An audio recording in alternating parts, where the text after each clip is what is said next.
Mr. President, last Saturday, the country which I have the honor to represent, the Federation of Nigeria, became independent and assumed the rights and the responsibilities of a sovereign state.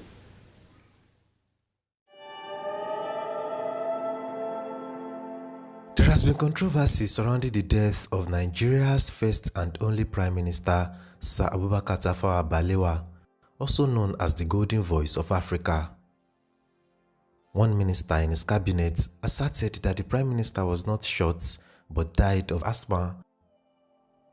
Also, a veteran journalist who later became a state governor argued that he did not see any gunshot wound on Balewa and that his body was still fresh and not decomposed as of the time it was found 5 days after his abduction on January 21, 1966. What we do know is that Balewa was kidnapped from his official residence by Major Emmanuel Ifeajuna during Nigeria's first military coup and subsequently found dead. The Prime Minister was later buried in Bauchi. So, we seek to find out in this episode what really killed Tafawa Balewa. What silenced the Golden Voice of Africa?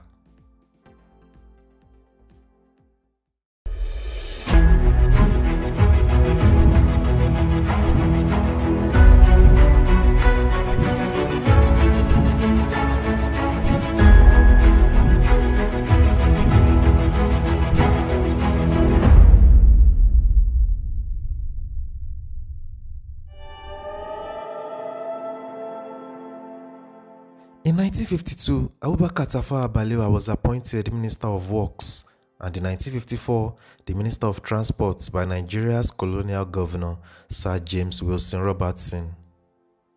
In the same year, he became the senior minister and leader of the Northern People's Congress (NPC) in the House of Representatives. In 1957, he was elected Chief Minister, forming a unified government between the NPC and the National Council of Nigeria and the Cameroons (NCNC), led by Nnamdi Azikiwe. Balewa retained his position as Prime Minister when Nigeria gained independence in 1960. Between 1960 and 1963, he doubled as the Foreign Minister. Considered a pro-British conservative and from the Muslim North, the Prime Minister often clashed with Azikiwe, who was at the time the President of Nigeria. Tafawa Balewa was re-elected as Prime Minister in the 1964 elections, a position he held until he died in January 1966.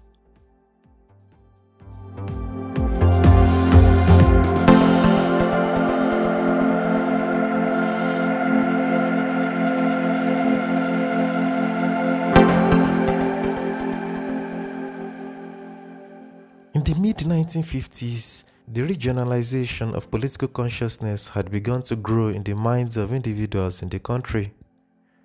A constitutional conference held in 1954 adopted a regional framework for the country, with each region given a sizable amount of political freedom.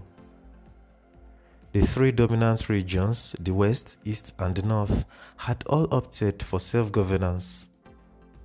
The general elections in 1954, 1956, and 1959 only helped to cement this consciousness, as the leading parties of each region, the Action Group AG in the West, the NCNC in the East, and the MPC in the North, continued their dominance in their respective regions. In 1957, Abubakar Tafawa Balewa became Nigeria's first Prime Minister. He would be the only man to have held the position. His appointment as Prime Minister demonstrated the efforts of the nationalist leaders to forge a truly national government at the time. Balewa was of a humble beginning and came from the minority Bageri tribe in Bauchi. His administration would unfortunately become plagued with regional chaos, as each of these regions feared one thing: dominance from another region. Following the general elections of 1959, the MPC became the leading political party in the country. The Southerners therefore feared that an MPC-led government representing the interest of the North would divert resources to the region, leaving the South barren. The Northerners, in turn, feared that a Southern domination led by Obafemi Awolowo's AG party and Azikiwe's NCNC would result in an impoverishing of the North, hence undermining the development of the region. These fears led to regional factionalism, which constantly threatened Balewa's government. However, as Prime Minister, Balewa was instrumental not only in the country's togetherness and development, but also in the country's formative indigenous role. He strived to develop the transport systems of the country by helping to build ports, river transport systems, and railways. He helped shape the early foreign policy of Nigeria and was central to the formation of the Organization of African Unity (OAU) and the creation of a unifying relationship with the Francophone countries in Africa. Tafawa Balewa was pivotal to the success of the negotiations between Moise Tshombe and the Congolese authorities during the Congo crisis of 1960 to 1964. In addition, he led a vocal protest against the Sharpeville massacre of 1960 in South Africa and unsuccessfully attempted to persuade other British countries to expel South Africa from the Commonwealth following the apartheid policies of the country. While serving as Prime Minister, Balewa in 1961 created an official ministerial position for foreign affairs and Commonwealth relations. This paved the way for Jajawa Chukwu to become the first substantive Nigerian Minister of Foreign Affairs and Commonwealth Relations from 1961 to 1965.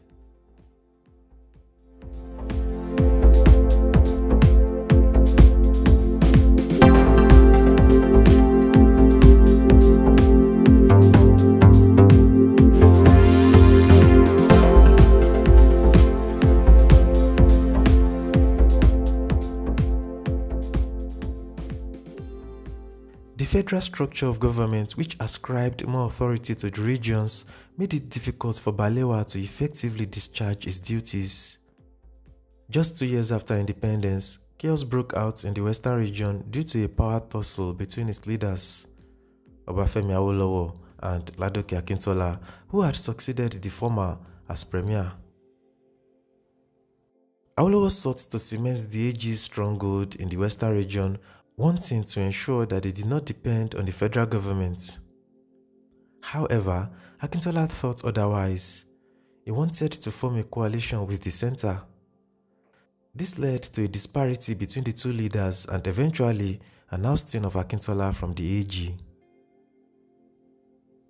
The outbreak of unrest and violence in the western region led Balewa to intervene by declaring a state of emergency in the region, even though the crisis was confined to the Regional House of Assembly. Awolowo was later charged with treasonable felony and jailed. The Western Regional elections of October 1965 worsened issues and further strained the faith of Nigerians in the country's system of government. The election was characterized by violence, intimidation, and rigging of votes. The Western region was out of control and Tafawa Balewa was unable to stem the unrest that was popularly known as Operation Wetie, which earned the region the nickname the Wild West.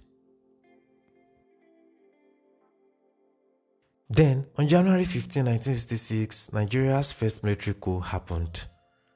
Led by Majors Kaduna Nzeogu and Emmanuel Ifeajuna, the coup led to the abduction and eventual death of the Prime Minister, Sir Abubakar Tafawa Balewa. His body was found 5 days later at Ifo along Abeokuta Road, together with that of Festus Okotie Igbo, his Minister of Finance.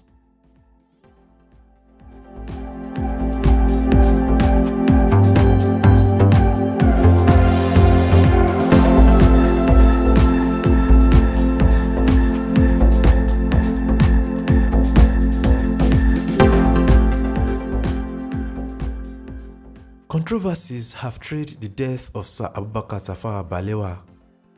One of them was made by Matthew Mbu, the youngest minister in Balewa's cabinet, who quoted Christopher Okigbo and who in turn quoted Ifeajuna that the Prime Minister had asthma and gasped to death. But this claim has been debunked, as Balewa had no known history of asthma prior to his abduction and death. However, Balewa's biographer, Trevor Clark, gave a detailed version of what went down during the coup. The Prime Minister had been abducted and killed by Major Emmanuel Ifeajuna, who shot Balewa and left his body in a bush by the roadside along Abeokuta Road. In another report, veteran journalist Olusegun Oshoba, who later became the governor of Ogun State, claimed that the body of Balewa, which he saw, was fresh and was not in a decomposed state as that of Okotie Igbo.